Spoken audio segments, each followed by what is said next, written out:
Salutations et bénédictions au nom merveilleux puissant de notre Seigneur de gloire Jésus-Christ. Nous sommes le dimanche 12 février 2023 et votre frère Joseph Wissa, le serviteur du Seigneur Jésus-Christ, vous enseigne la grandeur de la parole de Dieu. Alors ce dimanche matin, nous allons développer un thème magnifique. Un thème qui va vous bénir, un thème qui va vous exhorter, un thème qui va vous pousser à aller de l'avant afin de pouvoir faire la volonté de Dieu et améliorer la qualité de votre vie. Comme vous le savez, depuis ce mois de janvier, nous sommes en train de travailler, nous sommes en train d'enseigner afin que nous puissions avoir une année magnifique. Et nous pensons que cette année 2023, nous allons réaliser des exploits, nous allons accomplir des grandes choses. Et pour ce faire, j'aimerais aujourd'hui vous partager un grand sujet dans la parole de Dieu où je vais développer, où je vais vous enseigner sur deux grands principes dans la Bible, deux grands principes dans la vie, deux grands principes dans le monde, deux grands principes dans l'univers. Ce sont deux principes ou deux principes de Dieu ou deux lois de Dieu qui sont définies dans la parole de Dieu un peu partout, expliquées, démontrées avec puissance dans la parole de Dieu. Et ce sont des choses, lorsque nous ouvrons les yeux, lorsque nous observons la nature, nous sommes agréablement surpris de comprendre la puissance de Dieu qui se cache derrière ces deux principes. Alors ces deux principes, c'est quoi? C'est la loi de la sémence et la loi de la multiplication. La loi de la sémence et de la multiplication. Il y a beaucoup de versets bibliques, il y a beaucoup de témoignages dans la parole de Dieu qui ont un lien direct avec la loi de la sémence et la loi de la multiplication. Mais nous n'allons pas étudier tous ces versets parce que nous n'avons pas le temps matériel de pouvoir étudier toutes ces choses. Donc aujourd'hui, nous irons dans quelques versets bibliques pour voir le fondement ou la fondation de ces principes bibliques afin que nous puissions les comprendre en vue de mettre ces principes en pratique. Donc il s'agit de la loi de la sémence et de la loi de la multiplication.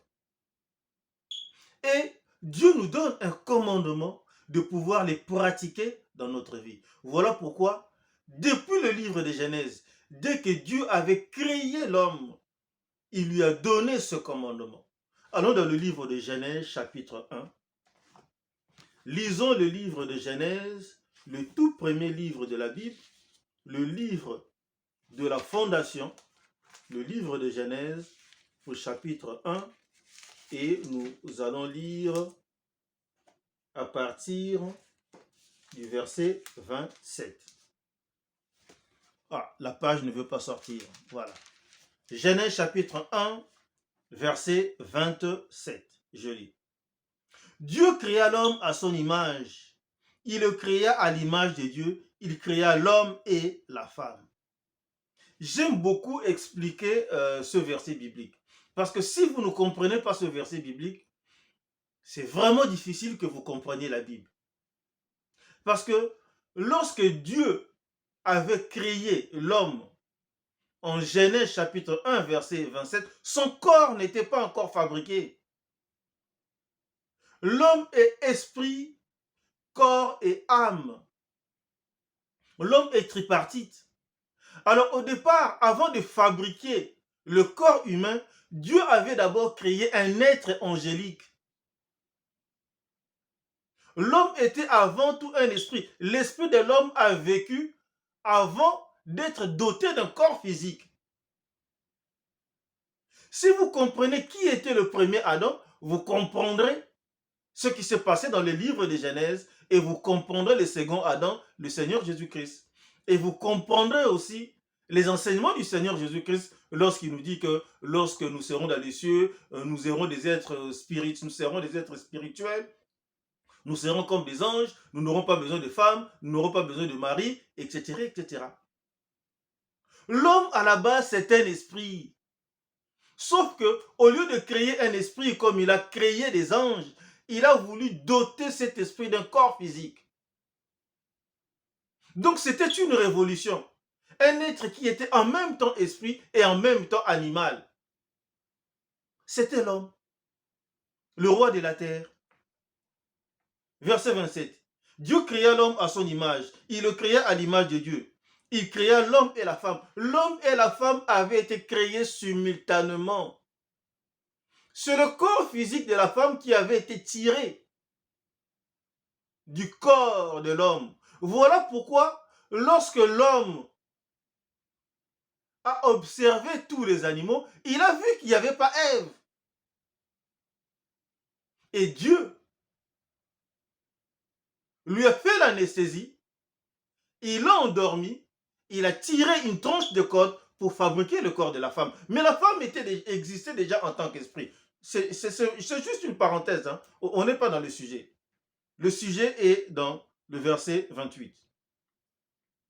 Maintenant qu'ils étaient des êtres angéliques, des êtres spirituels qui vivaient sur cette terre, Dieu va faire quelque chose au verset 28. Dieu les bénit. Ils n'avaient pas encore leur corps physique parce que leur corps physique va arriver au chapitre 2, au verset 7. On n'est pas encore au chapitre 2, verset 7. On est encore au chapitre 1 ici, là. Dieu les bénit et Dieu leur dit, soyez féconds, multipliez, remplissez la terre. Soyez féconds, multipliez. C'est le commandement de Dieu. C'est au mode impératif. Il leur a pas dit, si vous avez l'opportunité. Non, soyez féconds et multipliez.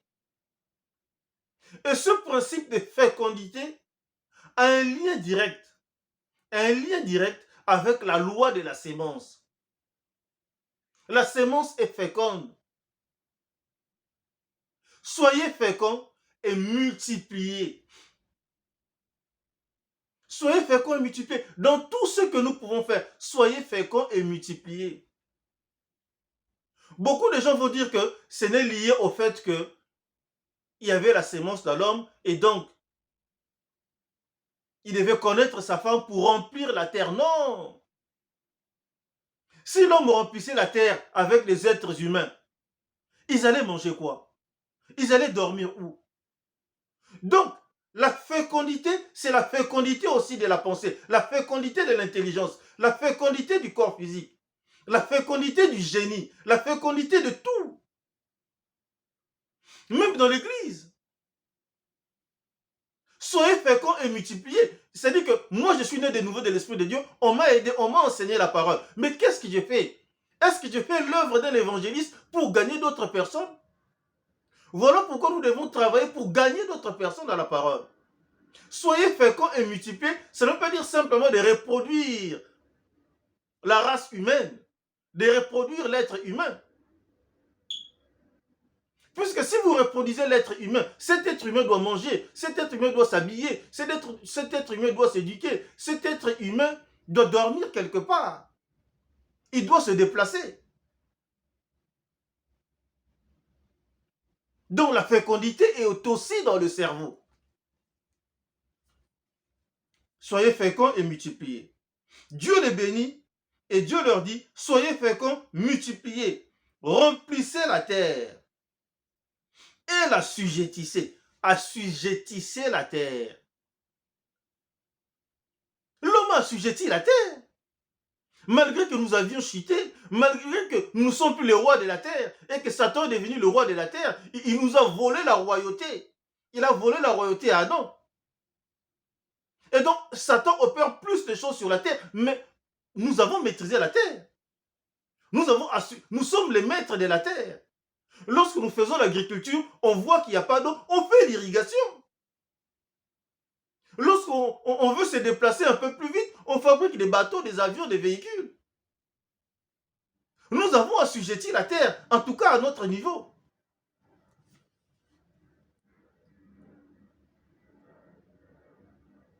Dieu les bénit et Dieu leur dit, soyez féconds, multipliez, remplissez la terre et l'assujettissez.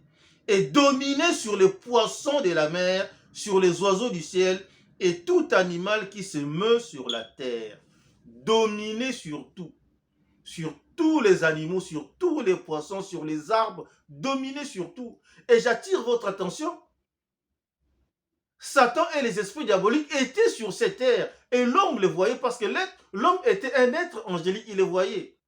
Et donc l'homme, le premier Adam, était le maître de la terre. Il dominait sur Satan, il dominait sur les esprits diaboliques. C'était lui le boss. C'était le chef. Et quand Satan devait l'attaquer, la Bible n'a pas dit que Satan était le plus puissant ou le plus fort. C'était le plus rusé. Il était rusé. Il leur a pris par la ruse, mais il n'était pas plus fort qu'eux. Il n'était pas plus puissant qu'eux. Et si vous comprenez ça, vous comprenez pourquoi Satan n'est pas plus puissant que le Seigneur Jésus-Christ. Parce que le Seigneur Jésus-Christ est le second Adam dans une dimension supérieure à la dimension d'Adam et Ève. Supérieure à la dimension d'Adam et Ève. Donc revenons à notre sujet ici, au verset 28. Dieu le dit, Dieu les bénit et Dieu leur dit, soyez féconds, multipliez. Soyez féconds, multipliez. C'est de ça qu'il s'agit. C'est ce que nous voulons travailler aujourd'hui. Soyez féconds et multipliez.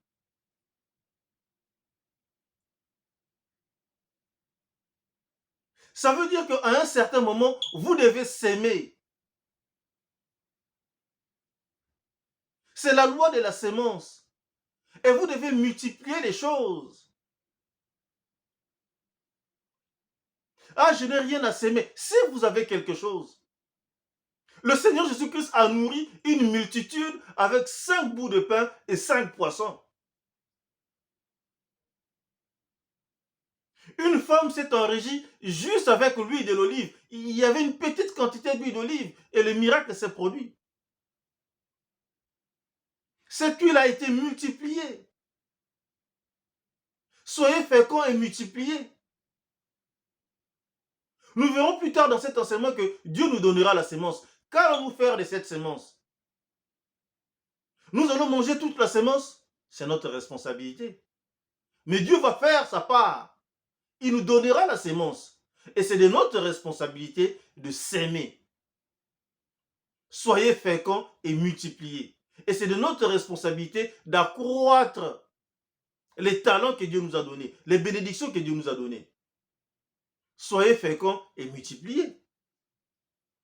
Donc ici, nous voyons au verset 28 que c'est un commandement du Seigneur.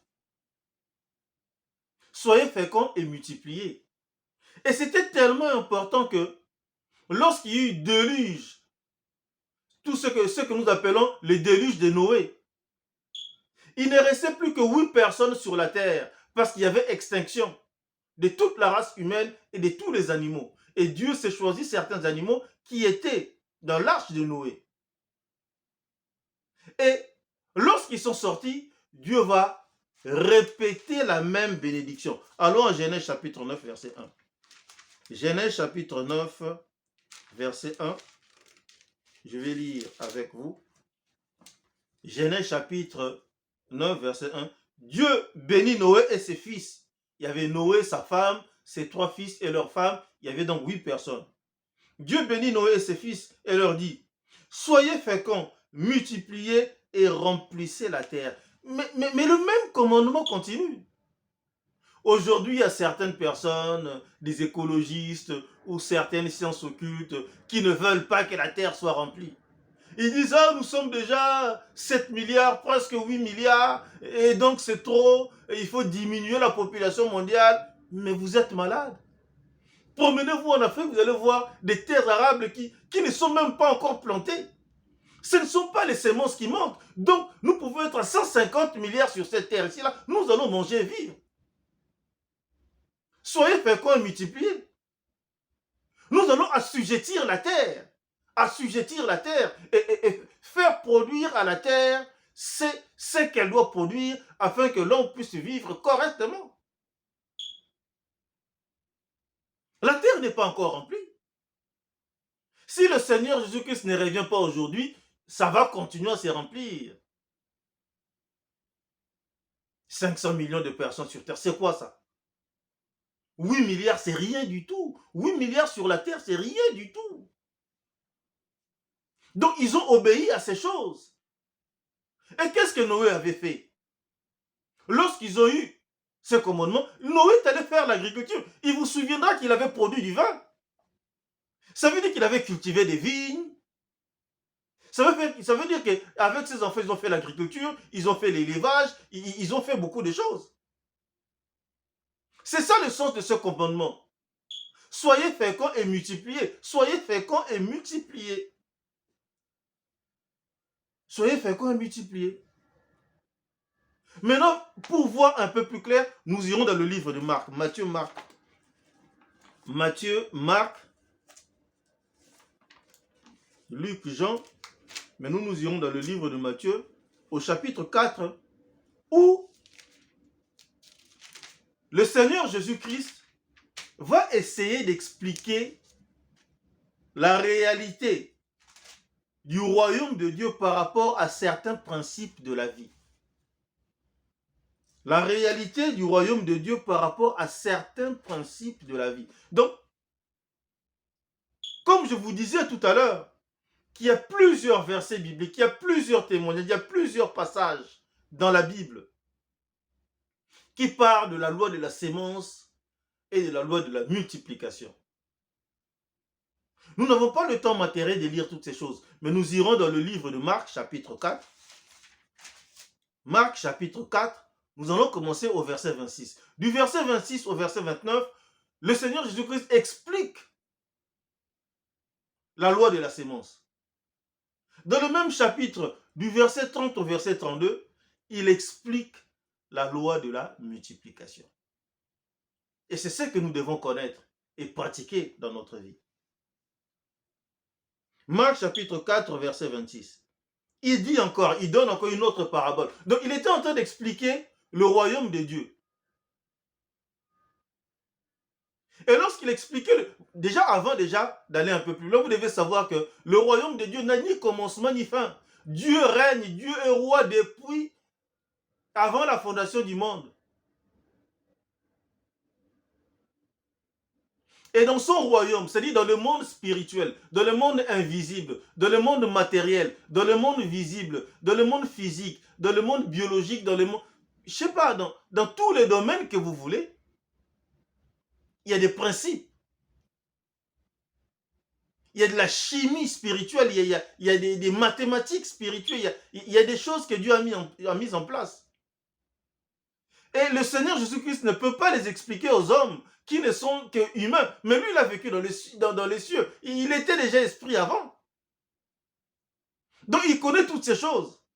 Et donc, il essaye d'utiliser un langage humain pour expliquer aux êtres humains toutes ces choses. Il arrive ici au verset 26. Il dit encore, il donne encore une autre parabole. Il en est du royaume de Dieu comme quand un homme jette de la sémence en terre. Il dit, c'est comme quand un homme jette de la sémence sur la terre. C'est-à-dire qu'il va donner une explication des choses spirituelles en comparaison avec les choses physiques que nous vivons, des choses que nous devons faire. Nous devons jeter la sémence sur la terre. Dieu nous donnera la sémence à un certain moment, nous allons conclure par là. Mais ne mangez pas toute la sémence. Ne cachez pas la sémence. Ne soyez pas comme le mauvais serviteur à qui on avait donné un talent. Il est allé cacher le talent. Il a thésaurisé l'argent que Dieu lui a donné. Or, les autres, ils ont jeté la sémence par terre. Ils ont pris le risque. Et ça produit du fruit. Ceux qui avaient planté avaient récolté plus. Et le Seigneur était content.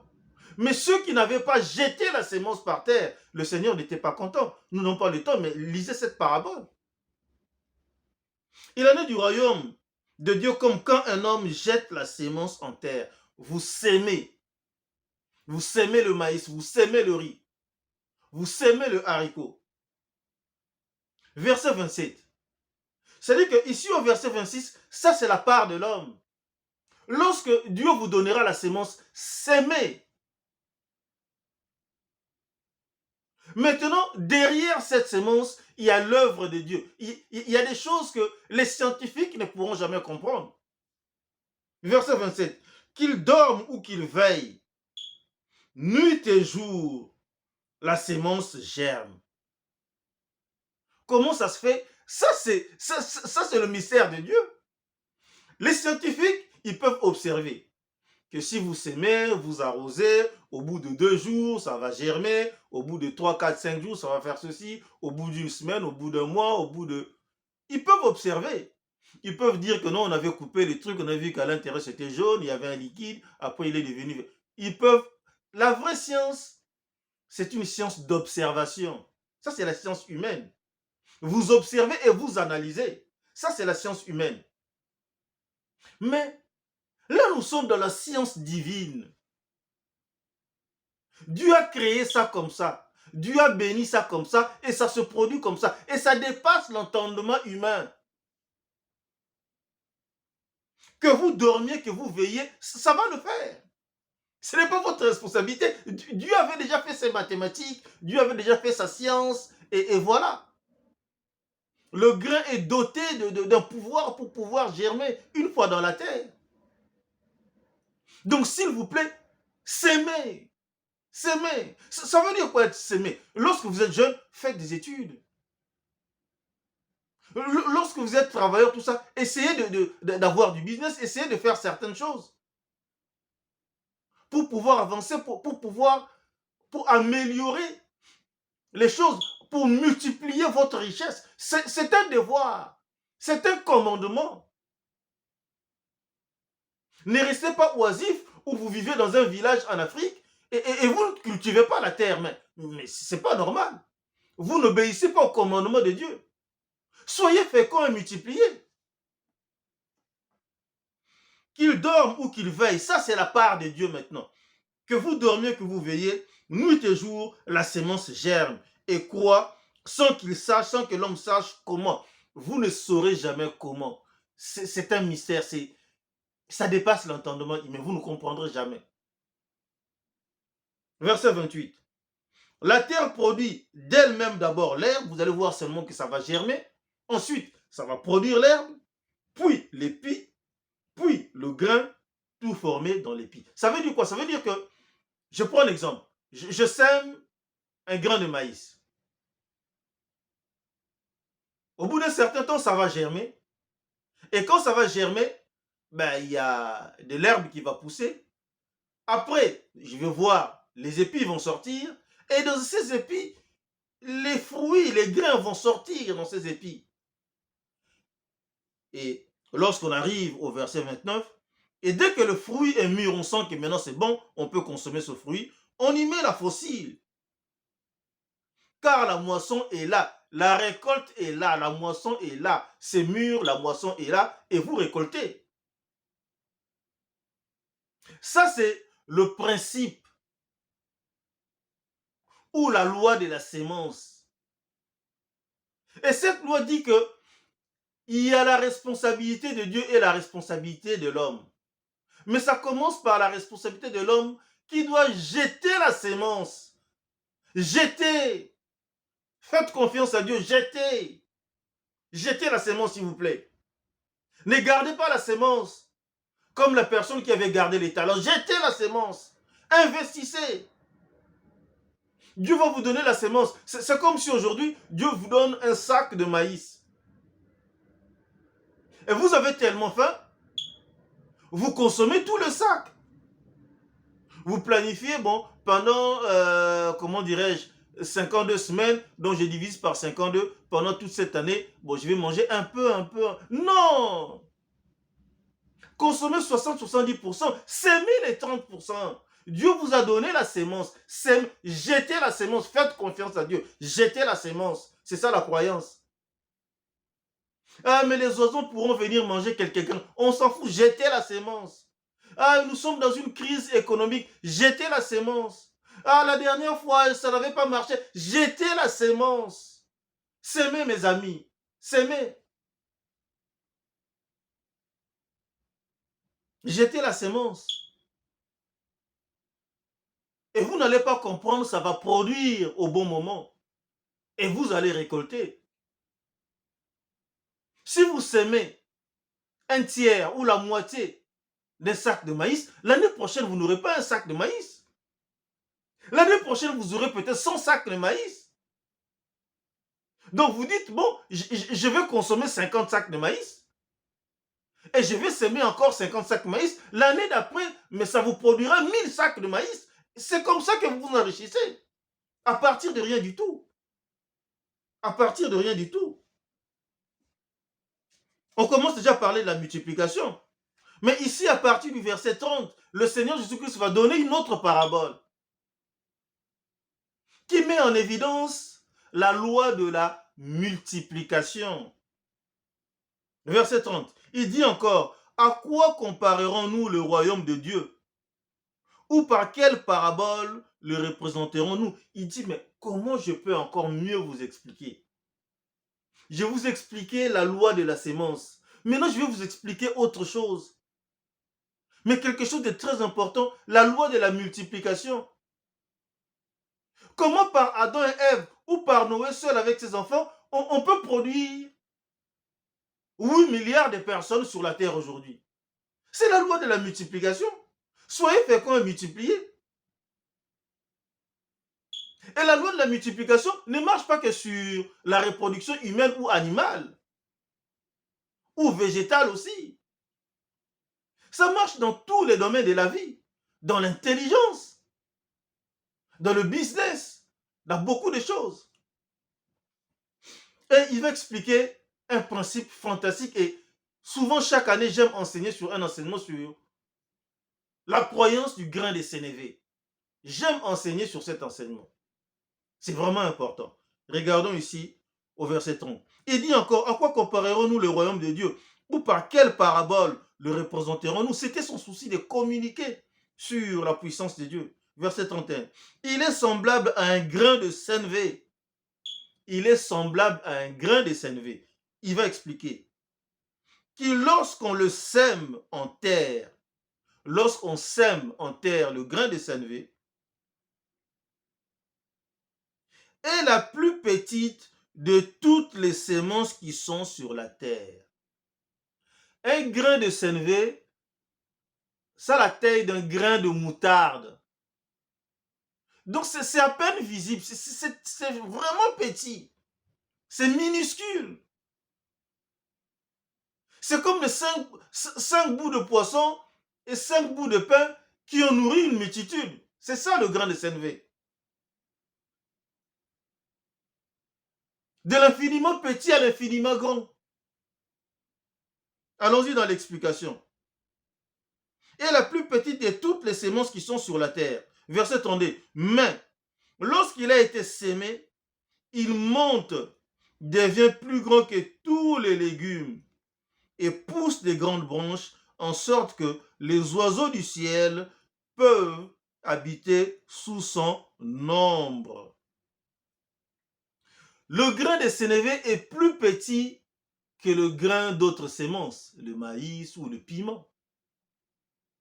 Le grain de piment est plus grand que le grain de sénévé. Mais lorsque vous sémez le piment,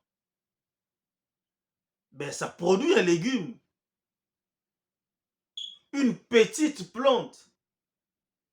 Mais le grain de sénévé est plus petit que le maïs, plus petit que le riz.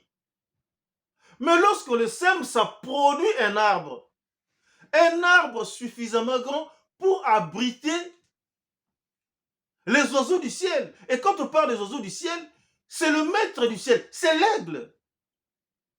Dans certaines variétés de plantes de sénévé, mais les aigles se posent dessus, ou les aigles s'abritent à l'intérieur de cet arbre. Ça donne un arbre gigantesque. Donc le Seigneur Jésus-Christ, il essaie d'expliquer quelque chose. Et cette chose, nous devons le comprendre. Pour ceux qui connaissent un peu certaines choses scientifiques, vous devez savoir que l'univers que nous voyons aujourd'hui, la Bible dit que ça a été fabriqué par des choses invisibles, des choses qui existaient mais qui étaient invisibles. Et normalement, la théorie du Big Bang, dans mon livre, je développe que c'est biblique, la théorie du Big Bang. Et Georges Lemaître qui a commencé avec cette théorie, avec la théorie de l'atome primitif, c'était biblique. C'est-à-dire que c'est parti d'un atome qui a été chauffé et qui a produit toute cette vie que nous voyons aujourd'hui, qui a produit l'univers et le multivers. Donc de l'infiniment petit à l'infiniment grand. Et les scientifiques disent que l'univers continue de s'étendre, ça continue de grandir. Et tout cela est sorti de Dieu. C'est l'extension de Dieu. Voilà pourquoi Dieu est partout. Voilà pourquoi Dieu est plus grand que le multivers, et plus grand que toute la création. Imaginez vous-même, vous avez 50 ans, 60 ans, 70 ans, vous avez 30 ans, vous mesurez 2 mètres, 1 mètre 70, tout ça, mais vous n'étiez qu'un tétard dans une ovule. C'est de l'infiniment petit à l'infiniment grand. Et vos parents ont fait le travail afin que vous soyez ce que vous êtes aujourd'hui. Regardez combien vous êtes grand, regardez combien vous êtes puissant. Regardez comment vous êtes intelligent, regardez comment vous avez produit des choses dans l'univers. Vous réalisez des grandes choses, mais vous étiez à peine visible. Vous étiez à peine visible dans un microscope. Ce n'est pas parce que vous étiez infiniment petit que vous ne serez pas infiniment grand et réaliser des grandes choses. C'est ça le principe du grain de sénévé. Ce n'est pas parce que la sémence est petite, ce n'est pas parce que Dieu vous donne une petite sémence que c'est fini, vous n'allez rien faire. Vous êtes un raté. Parce que vous n'êtes pas né avec une cuillère remplie d'argent dans la bouche. Nous allons voir que Dieu donne aux nécessiteux. Dieu donne aux indigents. Et il vous donnera la sémence. Mais lorsqu'il vous donnera la sémence, saisissez l'opportunité de répondre à son commandement. Soyez féconds et multipliez. C'est de ça qu'il s'agit dans cet enseignement. Je vous montre ce principe afin de répondre au commandement de Dieu qui vous dit soyez féconds et multipliez. Soyez féconds et multipliez. Et donc nous allons conclure cet enseignement dans le livre de 2 Corinthiens chapitre 9. 2 Corinthiens chapitre 9 et nous allons lire le verset 10. Mais après nous allons lire quand même le contexte pour essayer de mieux comprendre encore ce verset 10. 2 Corinthiens chapitre 9 verset 10. Il est écrit: c'est lui qui fournit la sémence au semeur. Vous allez me dire que ce n'est pas possible, je ne pourrai jamais investir, je ne pourrai jamais faire telles études. C'est Dieu qui vous donnera la sémence à s'aimer. C'est le Seigneur qui vous donnera la sémence par sa grâce. Ça va venir d'une manière ou d'une autre. Avec les moyens de bord, il vous donnera la sémence. C'est lui qui fournit la sémence au semeur et du pain pour sa nourriture. C'est lui qui va veiller à ce que vous mangez tout le temps, qui va garantir votre pain quotidien. Vous fournira et vous multipliera la sémence. Dieu va faire sa part. Il vous donnera le talent. Il vous donnera la sémence. Il va multiplier votre bénédiction. Dieu est prêt. Il reste votre part. Vous devez jeter la sémence par terre. C'est ça la croyance. Il vous donne la sémence, mais ce n'est pas lui qui va s'aimer. C'est vous qui allez jeter par terre. C'est vous qui jetez par terre. Vous ne jetez pas par terre, c'est votre responsabilité. Mais jetez par terre, s'il vous plaît. Je vous exhorte à jeter par terre, à investir, à fermer les yeux, à aller de l'avant. Jetez par terre. Avancez, avancez avec Dieu. Celui qui fournit la sémence au semeur et du pain pour sa nourriture vous fournira et vous multipliera la sémence. Il augmentera les fruits de votre justice. Vous êtes tellement juste qu'il va augmenter les fruits de votre justice. Pour mieux comprendre ce passage, j'aimerais que nous lisions à partir du verset 8. Et Dieu peut vous combler de toutes sortes de grâces. C'est par la grâce du Seigneur Jésus-Christ, c'est par la grâce de Dieu que nous aurons la sémence. Ce n'est pas parce que nous sommes les plus intelligents, et j'aime souvent répéter ça, parce que nous sommes les plus forts, parce que nous sommes les plus beaux. Ce n'est pas parce que nous sommes les personnes qui prions le plus au monde, parce que nos genoux se sont fatigués dans la prière. Ce n'est pas parce que nous parlons en langue plus que tout le monde. Ce n'est pas parce que, non, c'est par la grâce. Ce n'est pas par les œuvres. Par la grâce, Dieu vous donnera le talent. Et lorsqu'on sera devant le Seigneur Jésus-Christ, personne ne pourra ouvrir sa bouche parce qu'il va vous rappeler, je vous ai donné le talent, mais vous n'avez pas s'aimé. Vous aviez l'opportunité de s'aimer, mais vous n'aviez pas s'aimer. Vous allez vous dire pourquoi, mais souvenez-vous, à un certain moment, vous étiez dans la galère, vous avez pleuré, vous avez pleuré, vous avez pleuré, et je vous ai donné l'opportunité d'avoir un 20 000 euros. Qu'est-ce que vous en avez fait? Ben, vous avez acheté une Ferrari, vous avez acheté une Merco, vous avez acheté une Porsche, et vous avez acheté 3 costumes, vous avez acheté des chaussures Croco, et vous avez commencé à frimer. Et vous allez l'ouvrir devant le Seigneur Jésus et dire qu'il ne vous a jamais donné la sémence. Vous allez vous dire que moi, je n'ai pas fait les études, je n'ai pas eu la chance d'avoir des parents riches, je n'ai pas eu l'opportunité, j'ai grandi au village, mais la terre qui était à côté gratuite, et la sémence qui était disponible, qu'est-ce qui manquait? Le jour où tu vas rencontrer quelqu'un qui va te donner une houe, une machette, qu'est-ce que tu vas faire? Tu vas vendre pour acheter du poisson et manger. Or, la houe, c'était une opportunité pour jeter la sémence par terre, puisque la sémence était disponible dans le village. Tout le monde va recevoir son talent, selon sa capacité et selon les opportunités qui vont se présenter. Et personne ne pourra dire que je n'ai pas eu les talents du Seigneur Jésus-Christ. Par sa grâce, nous allons tous avoir la sémence. Et Dieu peut vous combler de toutes sortes de grâces, afin que, possédant toujours en toutes choses de quoi satisfaire à tous vos besoins, nos besoins seront comblés. Vous ayez encore en abondance pour toute bonne œuvre. On aura toujours un chouïa au-dessus. Alors, le chouïa au-dessus, vous avez mangé la tomate, les grains que vous avez jetés. Non, ne jetez pas. Le chouïa au-dessus, pour toute bonne œuvre. Verset 9. Selon qu'il est écrit, il a fait des largesses, il a donné aux indigents, aux nécessiteux. À nous qui n'avons rien. C'est le Seigneur qui nous donne. Le Seigneur va vous donner. Il a donné aux indigents. Sa justice subsiste à jamais. Il est juste, il va donner à tout le monde. Il va donner la sémence à tout le monde. Sauf que si vous êtes distrait, sauf que si vous vivez selon le monde, sauf que si vous ne voulez pas obéir à ce commandement donné à Adam et Ève, donné à Noé et à ses enfants, qui est perpétuel, qui existe jusqu'aujourd'hui, vous ne voulez pas répondre au commandement de Dieu, de s'aimer et de multiplier, ce n'est pas la responsabilité du Seigneur. Et on vous arrachera même le peu que vous avez. On donnera à ceux qui ont s'aimé pour qu'ils aient encore plus.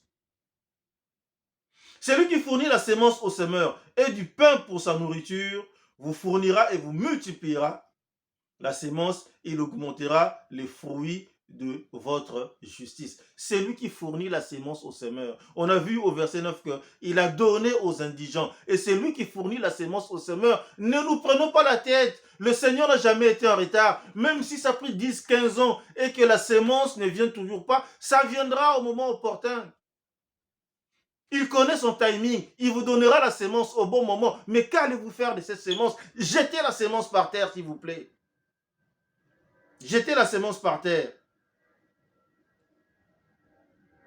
Il augmentera les fruits de votre justice. Et nous allons finir ici au verset 11. Vous serez de la sorte enrichis. Dieu n'est pas contre la richesse.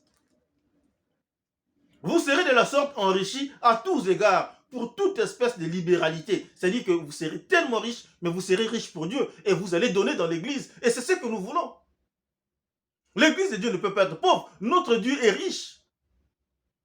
Donc, il a besoin de nous. Il a besoin de notre bénédiction. Voilà pourquoi il veut travailler en partenariat avec vous. Il y a des versets 6 que je n'ai pas lus parce que je n'ai pas voulu mettre l'accent sur le fait de donner, de ne pas, ou de ne pas donner dans l'église. Donc, je n'ai pas voulu lire les versets 6, 7, etc., etc. Mais c'est le partenariat avec lui. Dieu n'est pas bête. Comment il va financer son œuvre? Comment il va financer son église? Il ne va pas descendre les anges avec les billets terrestres pour pouvoir donner dans des églises. Il ne va pas produire des miracles, fausser les comptes des banques pour pouvoir augmenter des zéros sur nos comptes dans des églises. C'est par notre canal, c'est par nos ministères. Il y a des ministres de Dieu qui ne sont là que pour gagner de l'argent et financer l'église de Dieu. C'est un ministère. J'enseigne sur plusieurs formes de ministères. Il n'y a pas que les 5 dons de ministère, il y en a plusieurs. Si vous ne me croyez pas, c'est votre responsabilité, c'est votre problème. Si vous voulez limiter Dieu, c'est votre problème. Mais il y en a plusieurs. Il y en a plusieurs. Vous serez de la sorte enrichis à tous égards pour toute espèce de libéralité qui, par notre moyen, feront offrir à Dieu des actions de grâce. Les gens vont rendre grâce à Dieu. Les gens vont rendre gloire à Dieu parce que ses enfants seront bénis, son peuple sera béni, l'église sera bénie. Les gens vont rendre grâce à Dieu. La gloire va aller à Dieu. La gloire ne va pas aller à l'homme qui a jeté la sémence et à qui Dieu a rendu le fruit et a multiplié le fruit. La gloire sera rendue à Dieu le Tout-Puissant qui a donné la sémence, qui a tout fait. Tout ça, c'est lui, ce sont ses principes. La loi de la sémence, c'est lui. C'est lui qui a fabriqué cette loi. Ses principes vitaux, c'est lui qui l'a fabriqué. La loi de la multiplication, c'est lui. Que ça se fasse d'une manière miraculeuse ou pas d'une manière miraculeuse, c'est lui. La loi de la sémence et la multiplication, c'est lui. Donc, voilà pourquoi nous, en tant que fils de Dieu, nous devons comprendre ces deux lois. La loi de la sémence et la loi de la multiplication. Elles sont disponibles pour nous. Elles sont disponibles. Nous devons s'aimer et multiplier nos richesses. Et la richesse est disponible. La richesse pour Dieu. Pas la richesse pour frimer, montrer que je suis le plus riche. Voilà, maintenant j'ai battu tous les records. J'ai 250 milliards sur mon compte. Mais non! Une richesse active pour partager avec les orphelins, pour partager avec les autres. Pour faire progresser l'évangile, pour faire progresser l'église, pour présenter la parole de Dieu sur un plateau d'argent. C'est ça la richesse selon Dieu. C'est pour cette raison qu'il voudra vous donner la sémence. Mais lorsqu'il vous donnera la sémence et que vous allez manger cette sémence, ben, c'est votre responsabilité, vous n'avez pas jeté la sémence. Mais si vous jetez la sémence, tôt ou tard, la loi de la sémence et la loi de la multiplication vont avoir un effet. Ça va produire un effet et vous serez agréablement surpris de vous enrichir selon Dieu et d'être un véritable partenaire de Dieu. Prions. L'Éternel Dieu Tout-Puissant, te sommes infiniment reconnaissants pour ce moment merveilleux, puissant, où nous venons d'enseigner sur la loi de la multiplication et la loi de la sémence. Et ce sont des principes et des lois que tu as mis en vigueur dans ce monde, dans la vie. Et nous ne faisons que croire en ta parole, en jetant la sémence, parce que tu nous as demandé d'être féconds et de multiplier. Nous savons qu'en faisant ceci, en croyant, en faisant ces gestes de croyance, toi derrière, tu vas faire ta part. Tu vas faire fructifier la sémence et tu vas multiplier les richesses. Je te remercie parce que tu n'es pas un homme, ni un fils d'un homme pour mentir. Et ce que tu as promis dans ta parole, tu vas réaliser. Nous allons nous évertuer cette année, Père, spécialement par ta grâce de recevoir avec douceur, avec humilité ta sémence. Et nous allons nous évertuer à jeter cette sémence par terre afin qu'elle puisse croître, afin qu'elle puisse produire des fruits, afin qu'elle puisse se multiplier, afin que nous nous enrichissions pour toi, pour ton œuvre et pour ta bénédiction, afin que ton nom soit glorifié de génération en génération, dans tous les siècles, que ton nom soit glorifié. Je te remercie pour tes œuvres parmi nous, pour tous les témoignages qui sont racontés partout dans toutes les églises, dans tout le corps du Christ, partout dans le monde entier. Et nous t'en sommes infiniment reconnaissants. Et tu es le même hier, aujourd'hui et éternellement. Tel que tu avais guéri hier, guéris aujourd'hui au nom de Jésus-Christ tous ceux qui m'écoutent et qui sont malades. Tous les nécessiteux, donne la sémence, Père, afin que nous ayons l'opportunité de s'aimer. Et ceux qui ont sémé, fais croître, multiplie le fruit, afin que nous puissions nous enrichir selon ta volonté, afin que nous puissions devenir des véritables partenaires, gagnant-gagnant avec toi, parce que nous travaillons avec toi. Nous sommes partenaires avec toi. Je te remercie, je te loue, je te rends grâce pour tout ceci. Et je t'élève cette prière au nom puissant et miraculeux de notre Seigneur de gloire, Jésus-Christ. Amen.